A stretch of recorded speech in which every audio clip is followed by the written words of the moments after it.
Respectueusement, le général de division Abdoulaye Maïga, Premier ministre, chef du gouvernement.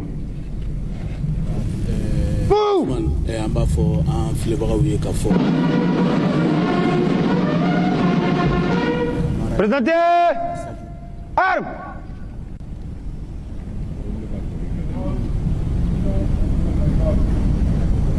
Mana utola ukofu.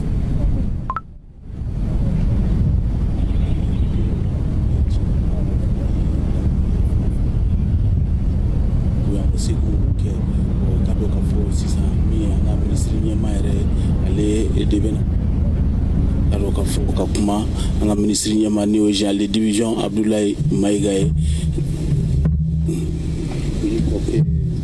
C'est le Premier ministre chef du gouvernement, le général de division Abdoulaye Maïga, qui va s'adresser tout à l'heure à cette foule pour l'oraison funèbre justement du président de la transition, le général d'armée Assimi Goïta.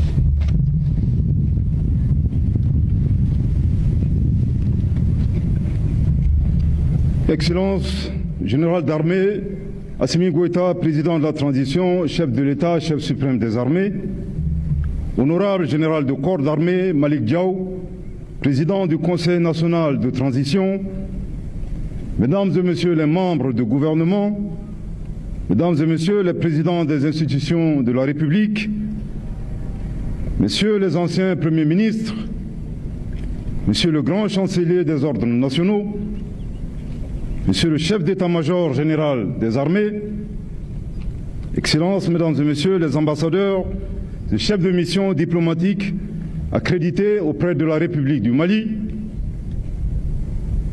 Excellences, Monsieur le chef de délégation de la Confédération des États du Sahel, Excellences, Monsieur le chef de délégation de la République de Guinée, à toutes les chefs de délégation des pays amis et pays étrangers, Monsieur le chef d'état-major des directeurs de service, honorables membres du Conseil national de transition, respectées autorités religieuses, coutumières et traditionnelles, officiers généraux et supérieurs, officiers, sous-officiers, militaires du rang, distingués invités des plus illustres aux plus anonymes, ici présents, mesdames et messieurs.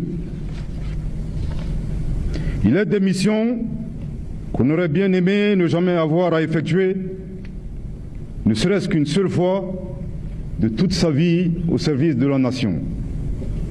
De ces missions, et celle-là qui m'échoit en ce moment, de prononcer l'oraison funèbre d'un compagnon, d'un ami, d'un collègue et d'un frère d'armes, brutalement et injustement fauché dans la force de l'âge, du fait de la lâcheté, de la traîtrise et de la barbarie.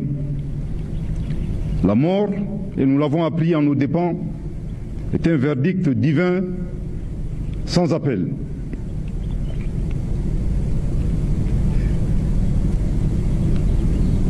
Mais face à certaines morts, dans l'incapacité de transiger avec notre Créateur, nous n'avons d'autre choix que de nous interroger. Pourquoi ? Pourquoi lui ? Et pourquoi maintenant ?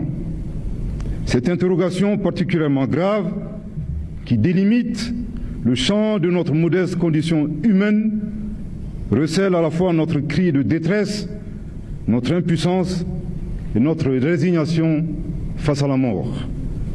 Ce passage obligé qui est malheureusement notre avenir à tous. Distingués invités, mesdames et messieurs, souffrons seuls ou en communion, mais souffrons quand même de toutes les formes d'expression en pareilles circonstances. Exprimons dignement notre colère, cette colère qui est à fleur de notre peau, mais sans jamais la laisser exploser.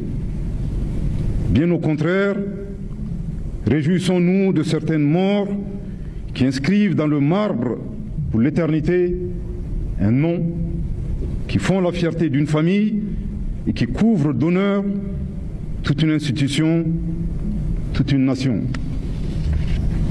Ainsi en est-il de la mort du général d'armée Sadio Camara, celui que les Maliennes et les Maliens de toutes les... Non, le Mali. Mais l'onde de choc suscitée par cette perte dépasse largement les frontières nationales, tant l'homme, par son engagement et son parcours, a marqué son pays et bien au-delà. Né le 19 août 1979 à Kati, Sadio Camara évolue dans un environnement militaire sous l'influence de son père, enseignant et ancien directeur des études au Prytanée militaire de Kati. Il intègre cette prestigieuse école où il obtient le baccalauréat en série sciences biologiques terminales en 1999. C'est dans ce cadre qu'il développe une vocation précoce pour le métier des armes. Dans la continuité de ce parcours, il rejoint la même année l'école militaire interarmes de Koulikoro, où il reçoit la formation initiale des officiers. Sa carrière militaire se construit progressivement à travers un ensemble de formations professionnelles et académiques, tant bien au Mali qu'à l'étranger. Il bénéficie notamment d'enseignements aux États-Unis d'Amérique et en Chine, portant sur des domaines stratégiques tels que le commandement, l'antiterrorisme ou encore les relations civilo-militaires. En parallèle, il obtient une attestation de langue anglaise avancée en 2006 et une licence professionnelle en création et gestion d'entreprises en 2017. Promu sous-lieutenant en 2002, il gravit avec constance les échelons de la hiérarchie militaire. Lieutenant en 2004, capitaine en 2009, commandant en 2012, lieutenant-colonel en 2015, colonel en 2020, général de corps d'armée en 2024 et enfin général d'armée à titre posthume le 29 avril 2026. Cette progression témoigne d'un parcours marqué par la rigueur, le mérite et le sens du devoir.